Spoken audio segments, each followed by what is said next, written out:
Mengejutkan, Menteri Infrastruktur Belanda, Cora van Nieuwenhuizen, seperti dilansir rtlnews.nl, langsung menyampaikan ke publik mengundurkan diri di rumah setelah mengetahui Menhub Budi Karya positif coronavirus kemarin 14 Maret 2020. RTL News memberitakan, meski terlihat baik-baik saja, namun dia akan di rumahnya mengundurkan diri hingga tanggal 24 Maret. Tanggal ini tepat 2 minggu setelah dia ketemu Menhub Budi Karya di Jakarta sebagai bagian kerjasama Kerajaan Belanda dengan Indonesia. Pilihan mengisolasi diri ini adalah untuk menghindari kontak dengan sesama manusia. Sebab masa inkubasi 2 minggu coronavirus tidak bisa disimpulkan dengan tes secanggih apapun. Seperti yang dipertontonkan Presiden dan Kabinet Pemerintahan Jokowi merespon situasi yang sama. Di Indonesia, Menhub Budi Karya dinyatakan positif terinfeksi kemarin. Seharusnya membuat semua menteri dirjen, pejabat lainnya dan juga Presiden kita mengambil tindakan standar internasional, yaitu mengisolasi diri. Sebagaimana yang dilakukan Menteri Infrastruktur Belanda tadi. Jika siapa saja melakukan kontak dalam jarak di bawah 2 meter, harus dianggap potensi tertular virus. Namun, kita melihat hal itu tidak terjadi. Menteri-menteri dan Jokowi masih berinteraksi dengan berbagai manusia lain dalam aktivitasnya. Situasi penanganan pandemi COVID-19 ini, terutama sejak WHO dan dunia melakukan langkah-langkah ekstrim, Indonesia masih memperlihatkan ketidakjelasan koordinasinya. Di Jakarta Post beberapa hari lalu sudah memvonis Jokowi amatiran. Sedang hari ini CNN Indonesia menuliskan Jokowi harus minta maaf kepada bangsa Indonesia. Faktanya, hari demi hari semua kepala daerah melakukan konferensi pers sendiri-sendiri, membuat gugus-gugus tugas sendiri-sendiri, mengumpulkan stok masker sendiri, dan lain-lain.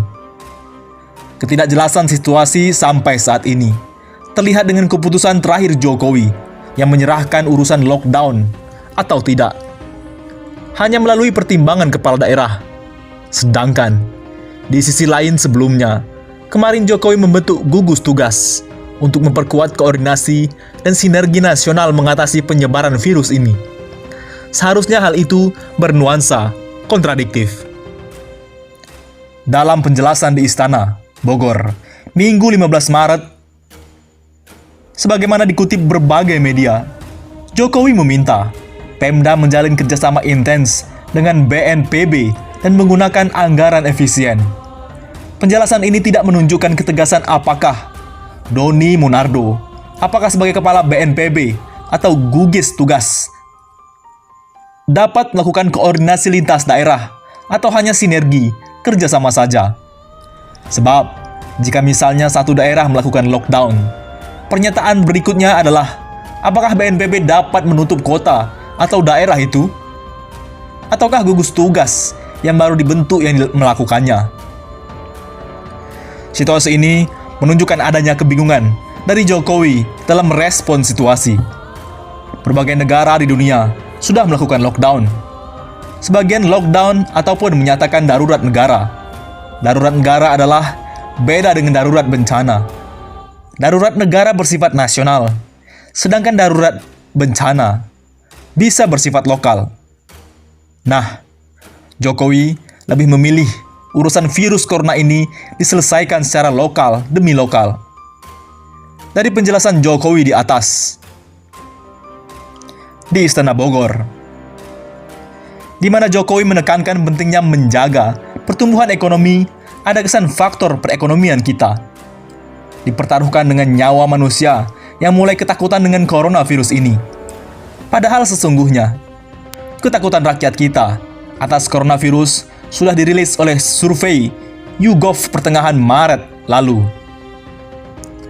Rakyat kita yang paling cemas dibanding negara-negara lain di Asia. Keselamatan manusia atau keselamatan ekonomi.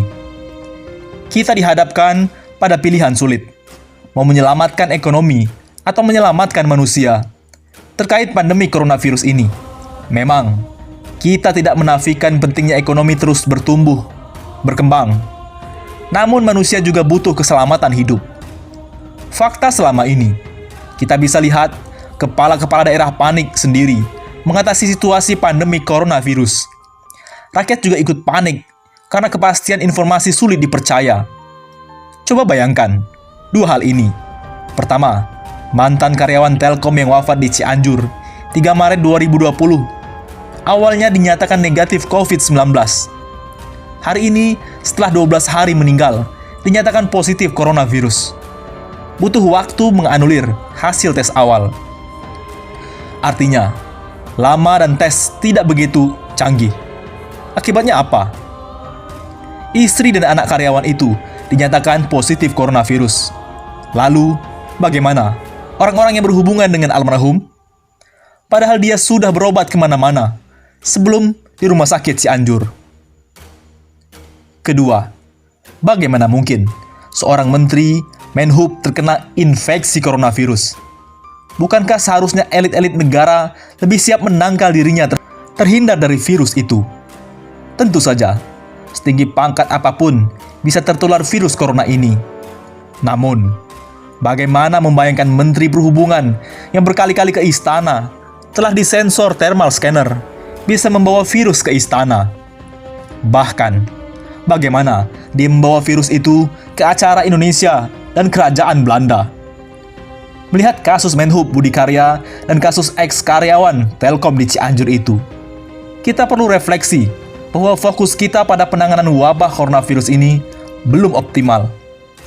Jika pemaksimalan ikhtiar harus dilakukan dengan fokus, maka pilihan penyelamatan ekonomi versus penyelamatan nyawa manusia harus dilihat bersifat trade-off. Kita tidak bisa memilih keduanya. Mungkin ekonomi akan turun 2% dari target pertumbuhan, namun kita bisa optimalkan penyelamatan manusia. Jadi, menyebarkan virus corona ke kerajaan Belanda bisa saja sebuah ketidaksengajaan. Namun, ikhtiar memperbaiki diri bisa menunjukkan rasa penyesalan kepada negara sahabat. Memperbaiki diri yang dibutuhkan adalah melakukan semua standar internasional pada batas maksimal, bukan batas minimal. Misalnya, pemerintahan Jokowi harus menyatakan kabinet lockdown sebagaimana ditulis Ermol kemarin. Artinya selama 2 minggu sejak Menhub Budi Karya dinyatakan positif coronavirus, semua menteri mengkarantina diri atau mengisolasi. Jika jumlah orang-orang yang berhubungan dengan Budi Karya pada hubungan langsung dan tidak langsung sangat banyak, maka mereka dapat diberikan pinjaman sebuah pulau di Kepulauan Seribu, misalnya, atau di Pulau Galang, Batam, sebagaimana sudah diputuskan Jokowi tempo hari. Tulisan CNN Indonesia News tentang Jokowi perlu meminta maaf kepada bangsa Indonesia harus direspon positif. Juga tulisan Jakarta Post beberapa hari lalu agar Jokowi jangan amatiran harus direspon perubahan ke arah profesional. Semua ini perlu cepat.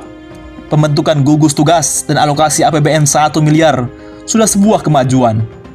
Namun, mengingat ledakan eksponensial jumlah terjangkit virus akan segera datang, maka kita harus mengantisipasi pengendalian stok makanan dan minuman, serta obat-obatan juga masker agar tidak hilang di pasaran.